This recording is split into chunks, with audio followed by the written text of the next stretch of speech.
श्री शिवाय नमस्तुभयम। हम सबको पता है कि 16 अगस्त को बड़ा सोमवार का बहुत ही विशेष सा दिन है।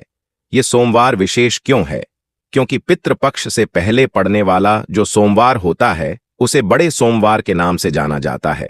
और ये वही सोमवार है जिस दिन हमें ये 5-5-5 वाला उपाय करना है, जिससे हमारी जो भी मनोकामना होगी बहुत दिनों से अधूरी चल रही है। व्रत उपवास सब कुछ करके हार गए हो तो आप इस उपाय को करेंगे, जो कि पूज्य गुरु जी की कथा से सुन के बहुत अच्छे से और बहुत ही विस्तार से आपको समझा चाहूंगा। ठीक है ना? स्पेशल सा प्यारा सा उपाय है, बहुत ही ध्यान से सुनिए और समझने की कोशिश करेंगे। ठीक है ना? इस उपाय का नाम क्या है? इस उपाय का नाम है 5 पा। तो हमें क्या लेनी है? आपको मात्र लेनी होगी 5 बेलपत्र। इसके अलावा आपको कुछ भी नहीं लेना। ठीक है ना? 5 बेलपत्र देना। बेलपत्र के साथ में हमें थोड़ी सी ज्यादा नहीं, बस 1 चम्मच हमें शहद की जरूरत पड़ेगी, इससे ज्यादा नहीं। 5 बूंद आप मान करके चलो कि हमें 5 बूंद शहद चाहिए। फिर एक तांबे का लोटा ले लेना, उसके अंदर जल भरी अपने घर से और सीधा पहुंचेंगे महादेव के शिवलिंग के पास में। ठीक है ना? देखो, समझने की कोशिश करना, मैंने आपको बता रखा है। गुरुजी की कथा में भी आपने सुन रखा होगा कि महादेव का पूरा परिवार शिवलिंग के ऊपर ही विराजमान है। आपको पता है ना, मैंने समझाया भी है क्या करना है। जो आपके पास में शहद है, उस शहद की 5 बूंद ध्यान से समझिए। सबसे पहले 5 बूंद कहां कहां पे गिराओ। 1 बूंद आपको विघ्नहर्ता भगवान गणेश के स्थान पे गिरानी है। दूसरी बूंद आपको कहां पे गिरानी है? भगवान कार्तिकी के स्थान पे। तीसरी बूंद कहां पे गिरानी है? माता अशोक सुंदरी। माता अशोक सुंदरी भोले शंकर की सबसे छोटी पुत्री और सबसे प्रिय पुत्री हैं, तो तीसरी बूंद माता अशोक सुंदरी के स्थान पे। चौथी बूंद माता के हस्त कमल पर, जिसे हम लोग कटी भाग बोलते हैं, वहां पे गिराए। और लास्ट में जितना भी बचा हुआ शहद है वो महादेव के शिवलिंग के ऊपर। ये तो बात हो गई शहद की। दूसरी हम लोग बात करते हैं कि भैया जो बेलपत्र है, अब कहां जिस जिस स्थान पे आपने शहद को गिराया है उस स्थान पे क्या करेंगे? आपको बेलपत्र समर्पित करनी है। ठीक है ना? जितनी भी बेलपत्र समर्पित करोगे, हर बेलपत्र की जो डंडी होगी, वो पत्र की डंडी होगी, वो माता अशोक सुंदरी की तरफ हो। ठीक है ना? कैसे? जो पहली बेलपत्र समर्पित करोगे वो कहां पे? भगवान गणेश के स्थान पे। दूसरी बेलपत्र कहां पे? भगवान कार्तिकी के स्थान पे। तीसरी बेलपत्र माता अशोक सुंदरी। चौथी बेलपत्र कहां पे? माता के हस्त कमल, जिसे हम लोग कटी भाग बोलते हैं। और लास्ट में जो बची हुई एक बेलपत्र है वो महादेव के शिवलिंग के ऊपर समर्पित करेंगे। हर जगह पर समर्पित करते समय आपको अपनी मनोकामना अपनी विशेष शिव शंभू भोलेनाथ से कह देनी है। मेरी बात समझ में आ रही क्या? इतना काम हो गया। अब आपके पास में अभी तांबे के लोटे में जल भी है। अरे है कि नहीं है? जिस जिस स्थान पे आपने शहद चढ़ाया, जिस जिस स्थान पे आपने बेलपतराम स्थान पे कुंद केश्वर कुंदकुलम ईश्वर महादेव के नाम से आपको 5 स्थान पे उसी जल को समर्पित करना है। यकीन मान लीजिए, अगर इस उपाय को बड़ी ही सच्ची श्रद्धा, सच्चे नियम, सच्चे विश्वास के साथ आपने कर लिया तो महादेव का आशीर्वाद आपके ऊपर, साथ ही साथ आपके पूरे परिवार के ऊपर हमेशा बना रहेगा। समझ गए मेरी बात को? तो आगे बढ़ते हैं। बस वीडियो के हम लोग अपने दूसरे उपाय की तरफ, जो कि आपको करना होगा। ये भी चाहे तो मंदिर में कर लो या फिर अपने घर पे कर सकते हो। स्क्रीन पे आप सभी को दिख रहा होगा शमी का पत्ता, है ना? ये हम लोग 5 वाले उपाय को समझेंगे। सबसे पहले बात करते हैं इस उपाय के बेनिफिट की। आज के टाइम की जो सबसे बड़ी प्रॉब्लम है हर एक घर की, हर एक परिवार की, वो होती है बीमारी को लेकर के। ना कि भैया रोग हमारे घर से नहीं जा रहा, उसके लिए कोई आसान सा उपाय बताएं। हम लोग तो बहुत परेशान चल रहे हैं। इस उपाय को करिएगा, इसके लिए हमें जरूरत पड़ेगी 2 शमी के पत्ते की। कितने? मात्र 2 शमी के पत्ते आपको लेने हैं। शमी पत्र के साथ में आपको 3 बेलपत्र लेनी है।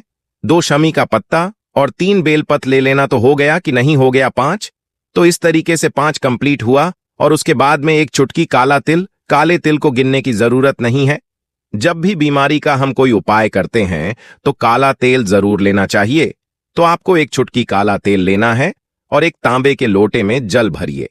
जल के अंदर आपको क्या करना है? अगर गंगा जल हो तो डाल देना। बाकी जो मैंने आप लोग को काला तिल दिखाया, उस काले तिल को जल के अंदर डालेंगे, है ना? बस उसके बाद में जो आपको अब मैंने 2 शमी का पत्ता और 3 बेलपत्र दिखाए हैं उसे लेकर पहुंचेंगे महादेव के शिवलिंग के पास में। मैंने आपको बता रखा है कई बार, हजारों बार, कि महादेव का पूरा परिवार शिवलिंग के ऊपर ही विराजमान है। जो आपके पास में 2 शमी का पत्ता है, मेरी बात बहुत ध्यान से सुनिए। उन 2 शमी के पत्तों को 2 स्थान पे पहले चढ़ा देंगे। पहला स्थान सबसे पवित्र होता है, जिस स्थान से जल नीचे गिरने ही वाला होता है, उस स्थान पर आपको पहली समीपत्र, जो दूसरा स्थान है, वो आपको समर्पित करना है।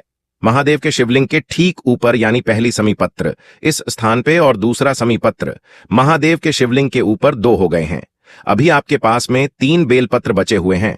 अरे बचे हैं कि नहीं बचे? अब उन 3 बेलपत्र को 3 स्थान पे चढ़ाओगा। जो पहला स्थान होगा वो माता अशोक सुंदरी का स्थान है, दूसरा स्थान होगा माता का हस्त कमल, जो तीसरा स्थान होगा वो बाकी उसी समीपत्र के ऊपर महादेव के शिवलिंग के ऊपर उस एक बेल पत्र को आप समर्पित करना यकीन मानिए। जो इस तरीके से 2 समी के पत्ते को और 3 बेल पत्र को जो वती घर में बीमार है उस व्यक्ति का नाम और गोत्र बोल के समर्पित करता है, साथ ही साथ जो आपके पास में काले तिल वाला जल है उसे बाकियों जगह पर नहीं समर्पित करेंगे, सिर्फ और सिर्फ उस जल को महादेव के शिवलिंग के ऊपर अवधूत का नाम लेंगे। किसका अवधूत? शवर। महादेव के नाम से अगर आप समर्पित कर देते हैं श्राद्ध पक्ष से पहले पड़ने वाली सोमवार के दिन, तो आपके घर में जो व्यक्ति वर्षों से बीमार पड़ा है उसकी बीमारी खत्म नहीं हो पा रही है, बहुत दिनों से टेंशन में है, बहुत दिनों से परेशानियां चल रही हैं, वो सारी टेंशन सारी परेशानियां कहां गायब हो जाएंगी, कहां खत्म हो जाएंगी, आपको पता भी नहीं चलेगा। ठीक है ना? 2 उपाय आपको समझ में आ गए होंगे। मुझे पूरी उम्मीद है। आगे बढ़ते हैं अब इस वीडियो के हम लोग अपने तीसरे उपाय की तरफ। और यह तीसरा उपाय आपको लौंग के साथ में करना है। वो भी कितने लौंग लेने हैं? 5 लौंग। फायदा क्या है, कैसे करना है, ये मैं आपको तब बताऊंगा जब आप सभी लोग करेंगे। वीडियो को लाइक और मेरे जितने भी भाई बहन आवाज मेरी पहली बार सुन रहे हैं चैनल को जरूर सब्सक्राइब करेंगे। ठीक है ना? चलो बात कर लेते हैं इस उपाय की। सबसे पहले इस उपाय को समझने से पहले हम लोग को यह समझना होगा कि इस उपाय के बेनिफिट क्या है, यानी कि फायदे क्या है। जैसे मान लीजिए कि घर का आपके कोई ऐसा सदस्य है जो गलत संगति में चला गया है, मतलब नशा बहुत करता है, गुस्सा बहुत करता है, चिल्लाता बहुत है, मारता बहुत है, पीटता बहुत है, मतलब पूरा घर ना उससे परेशान चल रहा है, तो इस उपाय को करेंगे। मैंने अभी आपको बताया हमें कितने लौंग लेने हैं। आपको 5 लौंग लेने होंगे। ठीक है ना? लौंग को लीजिएगा और एक तांबे का लोटा लीजिएगा, उसके अंदर जल भरिए। ध्यान रखिएगा इस कलश के अंदर जो 5 लौंग मैंने आपको दिखाए उस 5 लौंग को डाल देना है ना।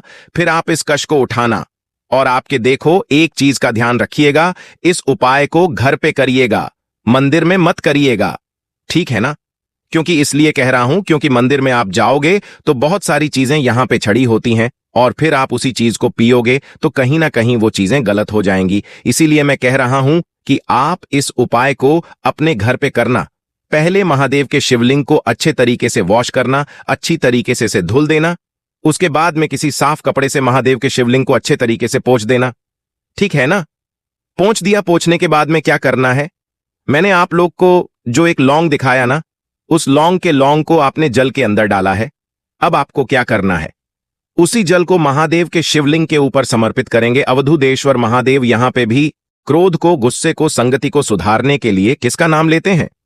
आपको अवधूत शवर महादेव का ध्यान करना है। यही जल आपके घर में जो महादेव का शिवलिंग होगा वहां से नीचे गिरेगा। इस जल को यहां से रोक लेना और रोकने के बाद में आप इसी जल को उठाना और उस व्यक्ति को पिलाना स्टार्ट कर दो। चाहे बता के पिला दो या बिना बताए किसी चीज में मिला के पिलाना स्टार्ट कर दो। उस इंसान की जो दशा होगी, दिशा होगी, वो सुधर जाएगी। ठीक है ना? करके जरूर देख लीजिएगा, जिससे आप अपने घर के उस इंसान को, उस सदस्य को सही दिशा में वापस ला सकते हो। ठीक है ना? तो यहां पे हम लोगों ने 3 उपाय की बात की।